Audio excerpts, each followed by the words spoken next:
Hello everyone, my name is Dr. Jyoti Tiwari. I'm a postdoctoral fellow in the Department of Earth Sciences at IIT Bombay, working under the supervision of Professor Soumyajit Mukherjee.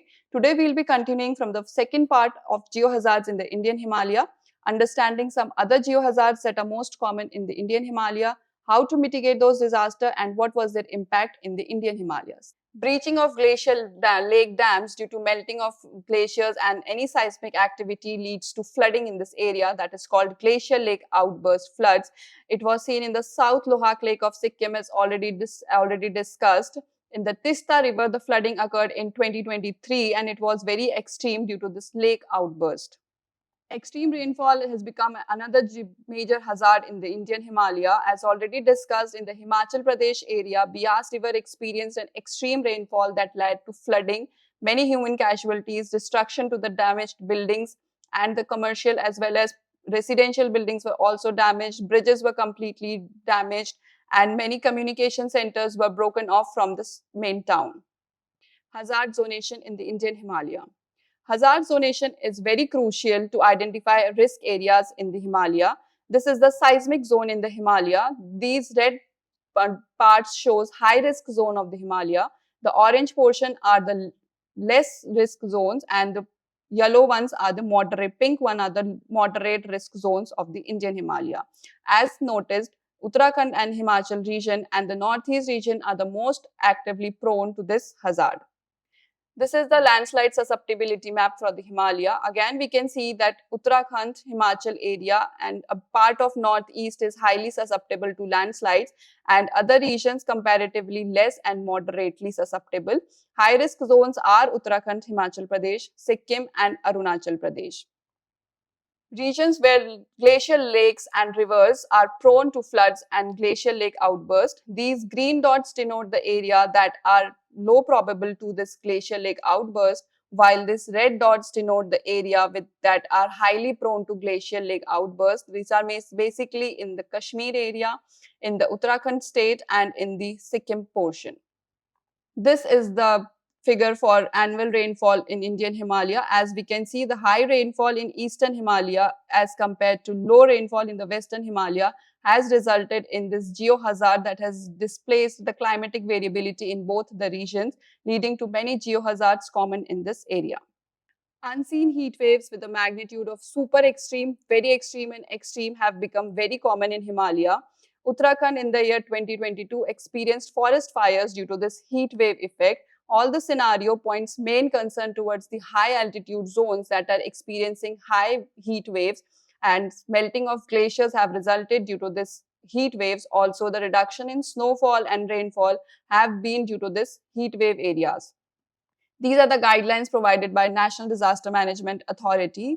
It is making a hazard zonation mapping that is a very important criteria with consultation of border road organization, government and local communities. Some major projects can be taken up for detailed study in this landslide risk areas.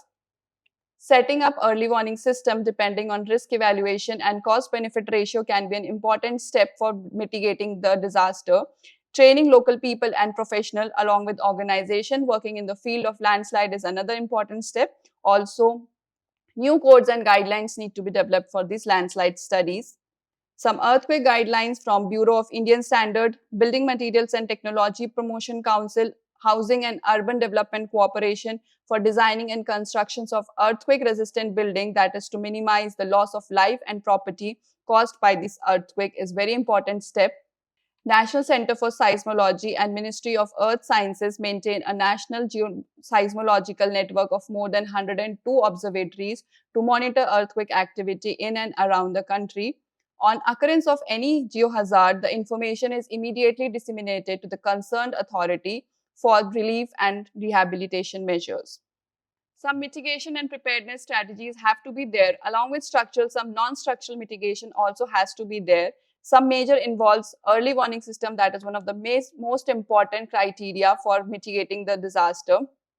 Implementing technology for timely alert is important to prevent lives and properties. Land use planning, that is enforcing regulation to prevent construction in high risk zone, is also important.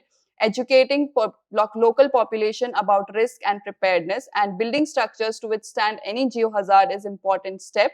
Some structural mitigation involves seismic resistant construction, that is building codes and mandate earthquake resistant designs, especially in high risk zone, employing engineering solution to know about slope stabilization, constructions of embankments and levees to check dams to manage any flood water effectively to control flood migration in the area. Some non-structural mitigations include land use planning, that is to avoid construction completely in the high risk zone or to be making a building that is more seismic or landslide resistant. Developing and maintaining early warning systems and educating local population is the most important step to mitigate any natural disaster. Emergency preparedness has to be there. This is the data inventory that has to be prepared. This is the pre-disaster data that needs to be collected. It is taken from Rafi et al. 2018. This is the post-disaster data that needs for making this data inventory. Making this inventory helps to formulate and regulate emergency response strategies. Also, training session need to be maintained for educating local people and community, and also assuring that all the availability of essential supplies is present. In conclusion, Indian Himalaya faces a range of geohazards throughout time, intensified by climate activities and human interaction. A proactive, science-backed and community-driven approach is must to prevent these geohazards. Thank you so much for your time and attention. Any questions and queries are welcomed in the email box below. Thank you so much.